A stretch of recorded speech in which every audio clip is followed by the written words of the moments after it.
I promised you guys I would do this function generator project, and I think in the last video I went over kind of the overview, how I'm thinking this design in this project, and I think we are ready to dive into different sections. And I think we can look at the MCU and the DAC. And I would say the DAC is probably the most important part of this functionality to get the function generator. So I think I went over it last time, how the DAC works. So we might start looking into some technicality of how this might work. So let's go to DigiKey and let's search for DAC, D-A-C. So there are a couple of different ways you can do this. You can use GPIO pins directly, or you can talk to the DAC using a digital communications protocol. They both have their pros and cons, and it's not a big deal. I think what will decide the approach is the DAC itself. So let's take a look at some of these DACs. We can choose the number of bits here. The more bits we have, the finer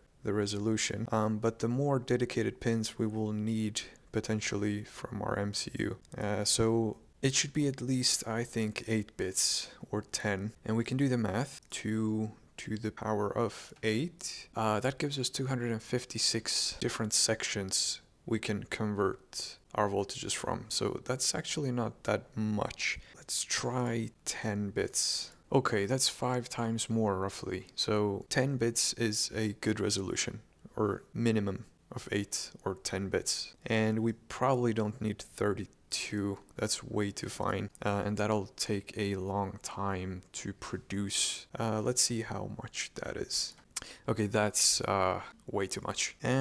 Whenever I'm on a website looking for components, I like to filter them based on quantity available. I want components that are in stock. I would also like to exclude marketplace products. And let's see what we got. Okay, we have a 12-bit DAC here. There are some other things that we need to consider. The R2R ladder, it's just resistors, so it's cheap, it's fast, and it can give you higher currents. These chips they're also cheap, I would say. Here we see $1, $2, $3. So let's take a look at a 12-bit DAC and see what it looks like.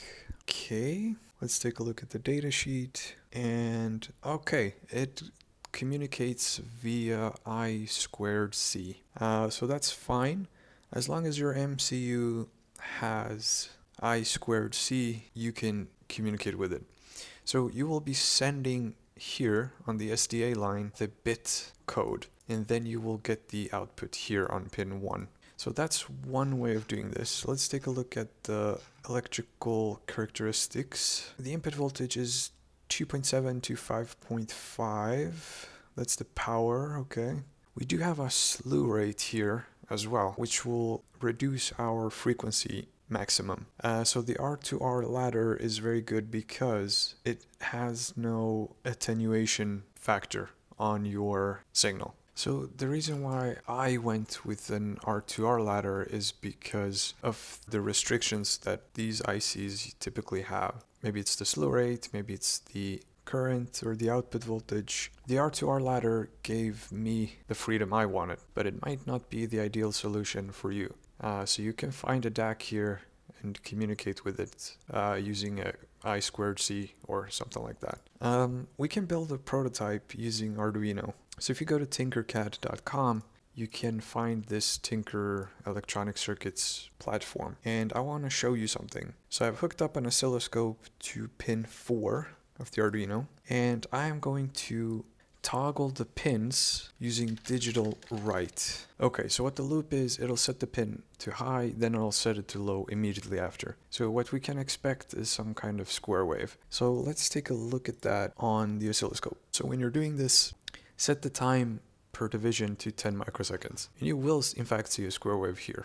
And should be 5 volts here. And 1 cycle per 3 divisions. And 3 divisions, so that's 30 microseconds. So let's take the inverse. Let me do that on Desmos. So that's 33 kilohertz. But we can actually toggle the port and the bit directly by directly referencing the port instead of using the Arduino abstraction library. So let me show you how fast that is. So there's a macro for the pins 0 to 7 called port D, and you can set this directly to let's toggle pin 7 or pin 4. So that'll be, this is for pin 7, pin 6, pin 5, pin 4, 3, 2, 1, 0. And let's set the port to 0 here. So now pin 4 will be low.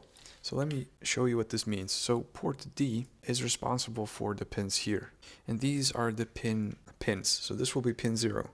So if I set this to a 1, this will set the 1 as high. This way is typically not recommended, but for our function generator, we can squeeze more speed out of the Arduino, and we can use these to directly set all pins to high by doing something like that. So it saves us a lot of speed and time. So let's see how fast this wave is. See, it's very fast. We haven't changed the time per division, and we're getting a lot faster processor cycles here. So let's change this to nanoseconds. Let's try 500. Okay, so it's not a 50% duty cycle square wave. So setting the pin to high and low using the port is so much faster than using the Arduino library that it sets it on and then off that fast before the loop restarts. So we would have to delay microseconds. Let's do 1. Let's see what we get here. Okay, so we get a little bit better square wave here with a delay here of a microsecond. So it takes less than a microsecond for this to activate. That's in the megahertz range. So we can get a lot of frequency and speed out of our prototype by directly referencing the ports instead. So let's build an R2R ladder. We're gonna need a breadboard, and we're gonna need resistors. Let's use 8. Let's build an 8-bit DAC. So the question is, what current do we want? Up to a few milliamps is fine. And so these are all 1K. So let's set the 500 in between here. So 500 ohms. Okay, barely just fit on the breadboard. Let's ground here. So it's gonna be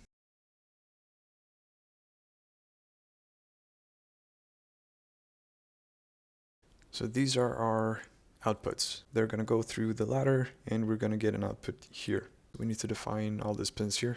So B0, 0, B1, 1, 2, 7. Okay. And maybe we can use a for loop here. For int I is 0, I less than 8, and we increment. There we go. Now we're gonna loop through every pin up to 7 and set it as our output. So I'm just gonna comment here, and now let's try running our DAC. Okay, so this one should be 2.5 volts. Yeah, all right. So this is our most significant bit here. So port D, pin 7. Now let's use an oscilloscope. This is where the DAC becomes a function generator. Now let's wire this up to our output. And all right, so this should give us a square wave, but not at a 50% duty cycle, right? So let's do delay microsecond 1 here. Let's try this. But what if we want to build a triangle wave by incrementing each one?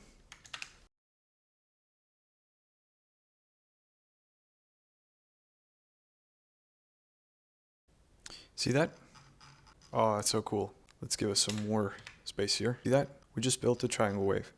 And let's just put a capacitor on there, see what happens. 100 pico kind of smoothens it out a little bit. So, but by incrementing the DAC, running through the bits, we actually get a triangle wave.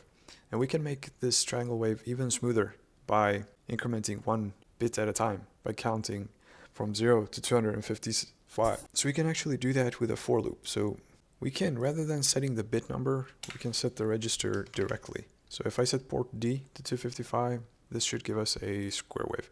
And let me remove the capacitor for now. We don't need the filtering. See that? So this is the same thing as setting pin 7 to high. So we can actually do this, a triangle with a for loop.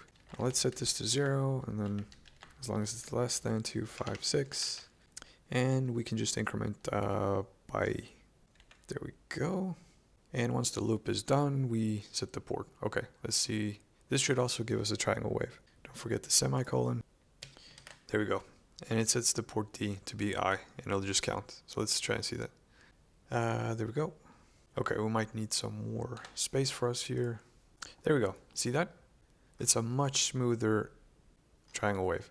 Now we're counting and setting each register from 0 to 256.